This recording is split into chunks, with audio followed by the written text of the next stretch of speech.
পার্বত্য জেলা খাগড়াছড়িতে প্রথমবারের মতো ধান চাষের আধুনিক প্রযুক্তি সমন্বয় চাষাবাদ পদ্ধতিতে বোরো ধানের বীজ রোপণ করা হয়েছে। রাইস ট্রান্সপ্লান্টার যন্ত্রে বীজ রোপণ থেকে কম্বাইন হারভেস্টার মেশিন দিয়ে পাকা ধান কাটা, মাড়াই ও বস্তাবন্দি করা হয়। কৃষি সম্প্রসারণ বিভাগ বলছে এতে কৃষকের সময় বাঁচবে এবং অর্থ অপচয় কমবে। খাগড়াছড়ির প্রতিনিধি আবু দাউদের রিপোর্ট, জানাচ্ছেন আসিফুর রহমান সাগর। ভিশনের ফুলঝুরি মেগা অফারে ফ্রিজ কিনলেই পাচ্ছেন 16 পিসের আকর্ষণীয় গিফট বক্স একদম ফ্রি। সনাতন পদ্ধতিতে বীজতলা তৈরি থেকে শুরু করে ধান ঘরে তোলা পর্যন্ত কষ্টের সীমা থাকে না কৃষকের। এতে শারীরিক ও আর্থিক ক্ষতিও কম হয়। কিন্তু সমলয় চাষাবাদ পদ্ধতি কৃষকের জন্য বয়ে এনেছে সুখবর। বোরো ধানের চারা রোপণ না করে প্লাস্টিকের ট্রেতে আধুনিক যন্ত্রের সাহায্যে লাগানো হয়েছে ধানের বীজ।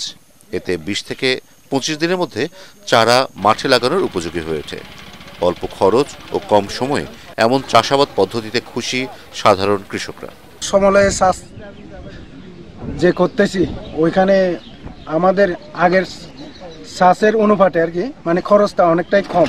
আমরা যে চাষ করতাম, চাষের যে শ্রমিক যে খরচটা আগের তুলনায় বহু অংশে, কিন্তু শ্রমও কম লাগে, তাছাড়া সময়ও বাঁচে বেশি। এই মেশিন দিয়ে এই খরচ কম লাগছে, সুন্দরও লাগছে। অল্প সময়ে দ্রুত মানুষ রোপণ করা যায়। এটা দেখে আমাদের খুব আনন্দ লাগতেছে এবং এটা দিয়ে আমি উপকৃত হব বলে আমি আশা করি। 2024-25 অর্থ বছরে প্রণোদনা কর্মসূচির আওতায় কৃষি সম্প্রসারণ বিভাগ এই প্রথম দীঘিনালা উপজেলার তেবাংছড়া এলাকায় এবং পানছড়িতে শান্তিপুর এলাকার মোট 100 একর জমিতে সমলয় পদ্ধতিতে বোরো ধানের চাষ করা হয়।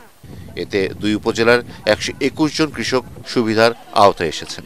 মেকানাইজ কাল্টিভেশনে একটা নতুন দিগন্ত উন্মোচন করেছে পানছড়িতে, কৃষকরা খুব খুশি। আমরা আশাবাদী যে 158 থেকে 160 দিনের মধ্যে এই ধান কম্বাইন হারভেস্টার দিয়ে কৃষক প্রায় একই সময়ের মধ্যে কাটতে পারবে।